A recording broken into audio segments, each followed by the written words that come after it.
அஸ்ஸலாமு அலைக்கும். என்னுடைய பெயர் சைஃபுத்தீன். நான் திண்டுக்கல் மாவட்டம் ஆத்தூரிலிருந்து வருகின்றேன். நான் புகாரி ஆலிம் அரபிக் கல்லூரியிலே இறுதி ஆண்டு படித்துக் கொண்டிருக்கின்றேன். என்னுடைய கேள்வி, அல்லாஹ் சுப்ஹானஹு வ தஆலா திருக்குர்ஆனிலே மறுமை நாளின் அடையாளங்கள் என ஒரு சில விஷயங்களை குறிப்பிட்டு காட்டியுள்ளான். அந்த அடையாளங்களை அறிவியல் ஆய்வாளர்கள், அதாவது சயின்டிஸ்டுகள் ஏற்றுக்கொள்கின்றார்களா? சகோதரர் அவர்கள் கேட்கிற கேள்வி, மறுமை நாள் எப்படி முடிவுக்கு வரும் என்பது பற்றி திருமறையில் ஏராளமான வசனங்கள் இருக்கின்றன. நட்சத்திரங்கள் உதிர்ந்து போகும், சூரியனும் சந்திரனும் ஒன்றாக இணையும், மலைகள் கம்பளி பூச்சி போல் ஆகிவிடும், பூமியில் பூகம்பம் ஏற்படும், இப்படியெல்லாம் பல்வேறு விஷயங்கள் சொல்லியிருக்கு. இதையெல்லாம் விஞ்ஞானிகள் ஏற்றுக்கொள்கிறார்களா? அதான் அவருடைய கேள்வி. எனக்கு தெரிந்து இப்படி விழாவாரியாக ஏற்றுக்கொண்டதாக எனக்கு தெரியவில்லை. ஆனால் ஒன்றை சொல்லுகிறார்கள், இந்த உலகம், இந்த பிரபஞ்சம் ஒரு முடிவுக்கு வரும். அதில் ஒத்த கருத்து இருக்கிறது விஞ்ஞானிகளுக்கு மத்தியில. இது எப்போதும் நிலையாக இருக்க போறதா? எத்தனை பில்லியனோ எத்தனை ட்ரில்லியனோ அது வேறு விஷயம்.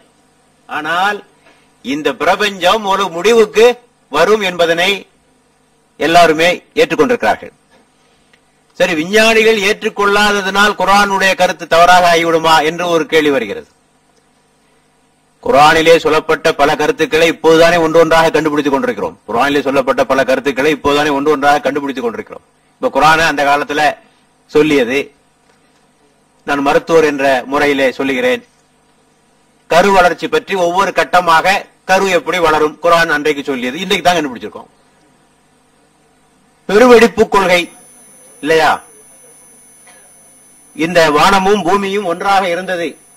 அவலம் யரல்லதீன கஃபரு அன்ன ஸமாவாதி வல் அர்து கானத்தா ரதகன் ஃபஃபதக்னாஹுமா. இவர்கள் பார்க்க வேண்டாமா, இந்த நிராகரிப்பார்கள் பார்க்க வேண்டாமா? வானமும் பூமியும் ஒன்றாக இணைந்திருந்தது, நாம் அதனை பிரித்தோம்.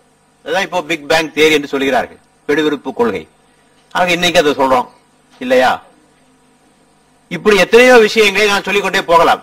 ஆகவே ஒரு விஷயத்தை குறித்து விஞ்ஞானிகள் கண்டுபிடிக்கவில்லை என்று சொன்னால் அது பொய்யாகாது. அது காலம் கடந்து பல விஷயங்கள் நமக்கு கண்டுபிடிக்கப்படும்.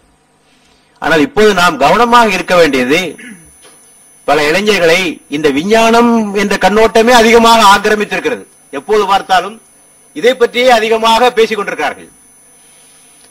குர்ஆன் என்பது விஞ்ஞானத்தை சொல்ல வந்த புத்தகம் அல்ல. அதை நன்றாக நீங்கள் மனதில் வாங்கிக் கொள்ள வேண்டும். பேசக்கூடாது நான் சொல்ல வரல. விஞ்ஞானத்தையும் குர்ஆனை ஒப்பிட்டு பேசக்கூடாது என்றோ, விஞ்ஞான முன்னறிவிப்புகளை குர்ஆன் முன்னரே சொல்லிவிட்டது என்றோ என்ற கருத்துக்களை பேசக்கூடாது என்று நான் சொல்ல வரவில்லை. ஆனால் சிலருடைய சிந்தனை பார்க்கிறேன், முழுக்க முழுக்க இதிலே தான் இருக்கிறது.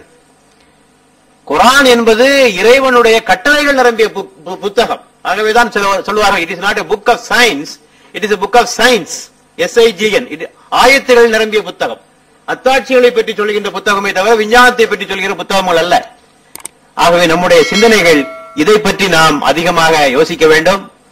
படிக்கலாம். விஞ்ஞானத்தை படிப்பதன் மூலமாக அதை பற்றிய வாத பிரதிவாதங்களிலேயே கழிக்கிறார்கள் சிலர். அதான் நமக்கு மிக வருத்தமாக இருக்கிறது. வேறு வேதங்களோடு ஒப்பிட்டு பார்த்து அங்க இல்லாத இங்க இருக்கு, இங்க அவர்களும் இப்படி சொல்லுகிறார்கள்.